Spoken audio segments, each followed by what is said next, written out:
Hello friends, in this video we will talk about Leigh Hunt, one of the writer of Romantic Age, and he was born in 1784 and he was died in 1859. Let's talk about his life.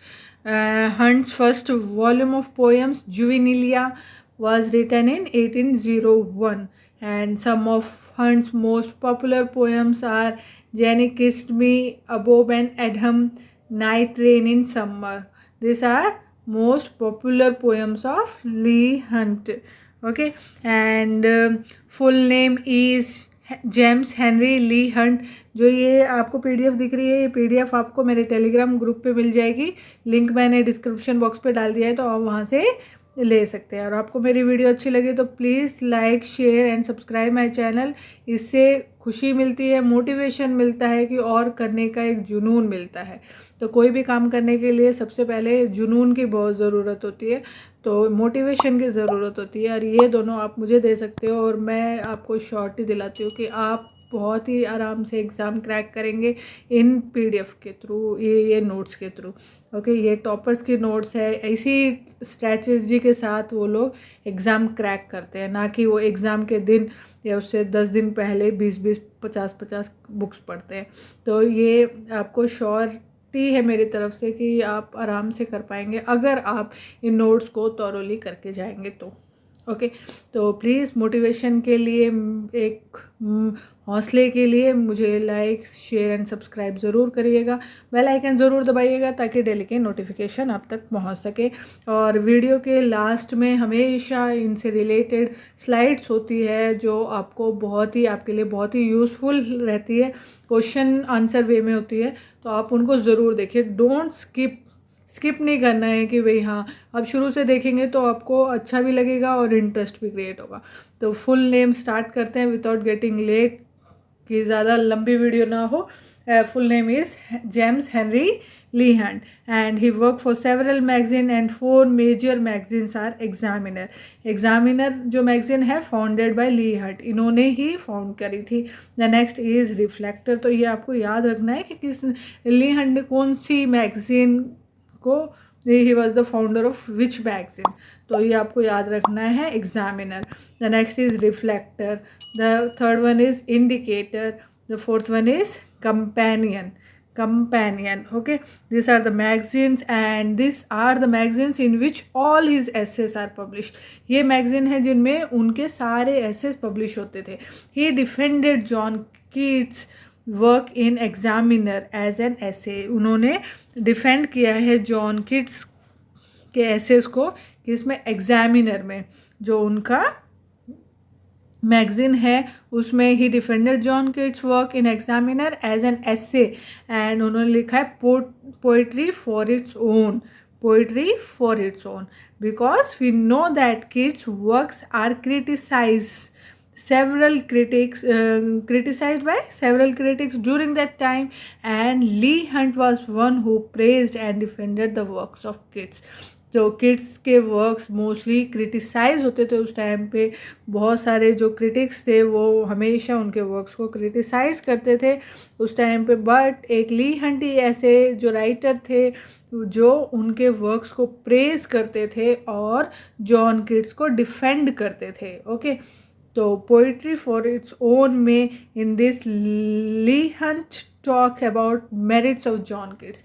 इसमें poetry for its own में Leigh Hunt ने merits बताई है John Keats के works की। Okay, तो इनके बारे में इन्होंने लिखा है, पोइट्री फॉर इट्स ओन में इन्होंने जॉन किट्स के मेरिट्स बताए हैं।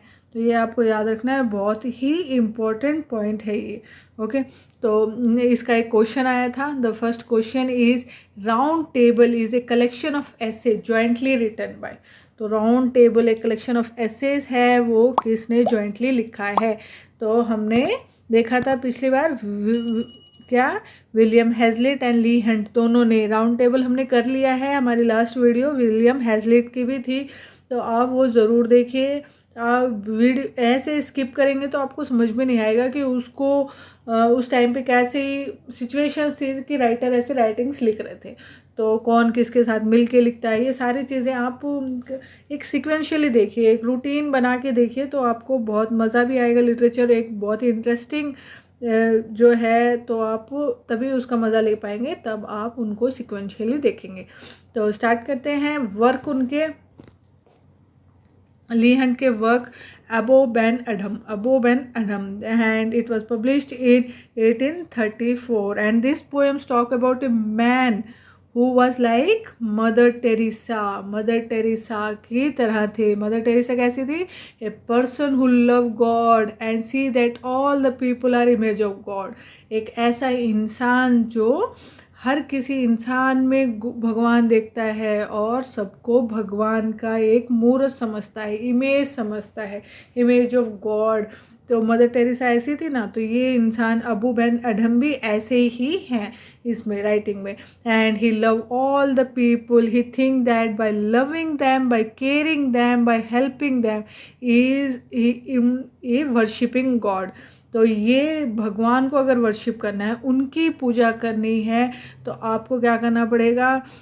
इंसानों को ही प्यार करना पड़ेगा, इंसानों से केयर करनी पड़ेगी, बाय हेल्पिंग उनकी मदद करनी पड़ेगी, जो भी नीडी है उनकी, तो ही आप वर्शिप कर पाएंगे गॉड को। Abu Ben Adam is a kind of man who is God disciple, जो भगवान का एक चेला डिसिपल है, उस तरीके के मैन है। He sees an angel one night, तो वो एक एंजल देखते हैं एक दिन। And he was not frightened और scare because he believe in God, और वो एंजल को देखने के बाद में भी डरे नहीं उन्होंने, क्योंकि वो भगवान को बिलीव करते थे। भगवान में बोलते ना कि हनुमान चालीसा पढ़ लो कोई भूत प्रेत नहीं आता, तो वही वाली बात है कि भाई हाँ, भगवान में बिलीव करते थे। तो भगवान में जो बिलीव करता है उसको किसी चीज़ से डर नहीं लगता। तो मोस्टली इसीलिए हर चीज़ भगवान पे छोड़ दो, कर लेगा। मेहनत आप करोगे तो फल वो ज़रूर देगा। तो ये स्केयर बिल्कुल भी डरे नहीं। After seeing the angel he got happy and he said to the angel what he was writing. तो वो उनको देखने के बाद में बल्कि डरे नहीं, उनसे उन्होंने क्वेश्चन पूछा कि भैया तुम क्या लिख रही हो। तो उन्होंने उनसे क्वेश्चन क्या पूछा? what he was writing, and the angel informed that I am making a list of people who love God. तो उन एंजल ने कहा कि मैं ऐसे लिस्ट बना रही हूँ ऐसे लोगों की जो भगवान से प्यार करते हैं। Okay, and he ask the angel whether my name is there in the list. तो उन्होंने पूछा कि मेरा नाम है क्या लिस्ट में? तो लिस्ट तो आप बना रहे हो, तो मेरा नाम उस लिस्ट में है या नहीं? Because I love the God, मैं भी भगवान से प्यार करता हूँ तो मेरा भी नाम लिख लो। Because I love the God so much. And the angel said that your name is not there in the list. तो एंजल ने कहा नहीं भैया तुम्हारा नाम तो नहीं है लिस्ट में, मैंने तो नहीं लिखा तुम्हारा नाम, is not there in the list. So he felt very bad, और उनको बहुत ही बुरा लगा। उनको ऐसा लगा जैसे कि वो डिजेक्टेड हो गए, रिजेक्ट कर दिया। And he became very sad and requested the angel to write his name. तो उन्होंने बोला कि प्लीज़ प्लीज़ प्लीज़ मेरा नाम लिख लो भैया, मैं भी उनसे भगवान से बहुत प्यार करता हूँ। And requested the angel to write his name in the list of people who love God fellow man, मतलब क्रिएचर्स, जो भगवान के बनाए हुए लोगों की तरह। एंड द एंजल वेंट, और उसके बाद में एंजल चली गई, नहीं मानी उसकी बात। And next day when the angel came, उसके बाद में क्या हुआ? When the angel came again he inquired the purpose of the visit of angel. तो जब नेक्स्ट डे फिर से एंजल आई तो उन्होंने पूछा भैया आज तुम क्यों आई हो, कल तो मेरा नाम लिखा नहीं। And he was totally surprise that the angel said that I am carrying the list of people to whom God love. मैं आज ऐसी लिस्ट लेके आई हूँ जिससे भगवान प्यार करते हैं। अब उन्होंने देखो पहले क्या किया था, ऐसे लोगों की लिस्ट बना रही थी वो जो लोग भगवान से प्यार करते हैं। आज वो लिस्ट लेके आया है एंजल जिससे भगवान प्यार करते हैं। God love, to whom God love, and your name is on the top of the list, और तुम्हारा नाम तो टॉप में है, सबसे ऊपर तुम्हारा ही नाम है। And you are the most favourite man of God, और तुम भगवान के सबसे चहीते जो क्रिएचर हो, सबसे चहीते इंसान हो। तो इसका मैसेज इसमें जो दिया गया थीम इज क्या है, is you should not only love the God but the fellow human being. तो ये नहीं है कि भाई हम भगवान से ही प्यार करें, जो भगवान ने बनाया है उनकी भी तो इज्जत करो, उनकी भी तो कदर करो, उनकी भी तो हेल्प करो। हम मंदिरों में तो बहुत सारा चढ़ावा चढ़ा देते हैं, लेकिन जो गरीब होते हैं उनको नहीं खिलाते। मंदिर में हम श्रद्धा है, हमारी आस्था है, तो वो भी हमें करना है। साथ में हमें जो नीडी है, अपना जो भी कमाते हैं हम उसमें से एटलीस्ट 1% हम उन नीडीज जो जो है उनके ऊपर भी लगाएं, ठीक है। तो उससे क्या होगा कि हमारे एक जो वो भगवान हर इंसान में है, ये नहीं है कि भाई हाँ, तो वो इंसान की जो दुआएं मिलती है ना वो भी हमें मिलती है, तो दवाएं भी लगती है, तो इसलिए हर एक इंसान की भी हेल्प करना है। तो इसका मैसेज ये है कि you should not only love the God but the fellow human being, okay. And mother Teresa जो थी इज लाइक दिस ओनली, वो हर किसी में भगवान की इमेज समझती थी, वो हर किसी की मदद करती थी। तो वैसे ही हमें भी ये नहीं कि भाई हाँ हम कुछ बन जाएं तो इंसान को इंसान ना समझे, वो नहीं, हमेशा एक सॉफ्ट कॉर्नर हमेशा अपने अंदर रखना चाहिए।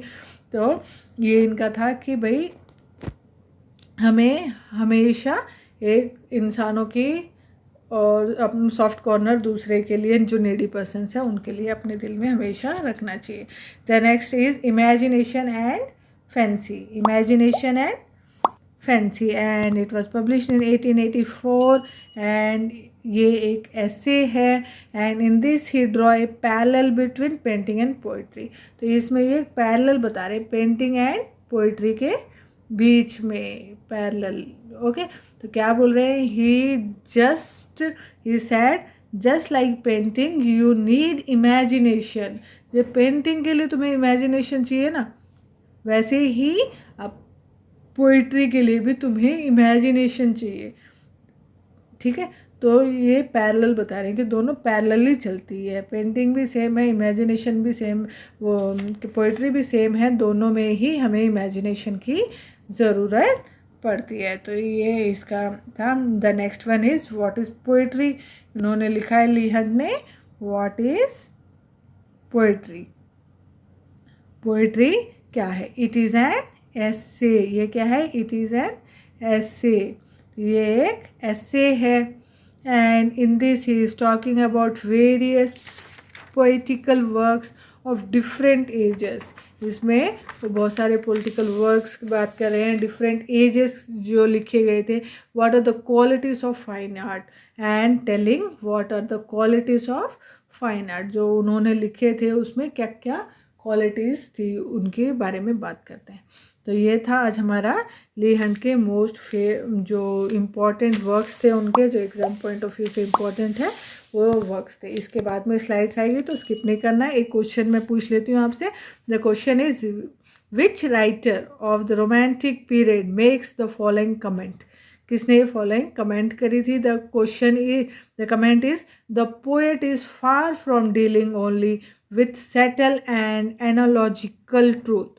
Truth of every kind belongs to him, provided it can embody in it any kind of beauty or is capable of being illustrated and impressed by poetic faculty. So this is said by Leigh Hunt in this essay. कौन से essay में? What is poetry में इन्होंने ये comment करी थी।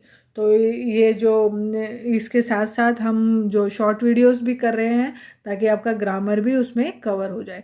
तो grammar में भी हम बहुत नंबर हमारे जाते हैं, तो ग्रामर की तरफ भी फोकस करना है, साथ में हमें लिटरेचर की तरफ भी फोकस करना है, फर्स्ट पेपर की तरफ भी फोकस करना है। और टाइम हमारे पास बहुत ही कम है, तो ये नहीं कि अभी बहुत 2 महीने पढ़े हैं, 3 महीने पढ़े हैं दिसंबर के, नहीं, ऐसे नहीं करना है। बिल्कुल ही एक स्ट्रैटेजी बना के एक रूटीन में पढ़ो, चाहे 1 घंटा पढ़ो, 2 घंटा पढ़ो, रूटीन होना चाहिए कि हाँ इस टाइम पे मुझे पढ़ना है, चाहे कुछ भी हो जाए, तो आप आराम से ईजिली कर पाएंगे। इसके बाद में स्लाइड्स है तो स्किप नहीं करना है। प्लीज़ आपको वीडियो अच्छी लगे तो like, share and subscribe my channel, इससे हौसला मिलता है और अच्छा करने का। तो ये हौसला सिर्फ आप ही दे सकते हैं, तो please like and share and subscribe. Thank you for watching, have a great day.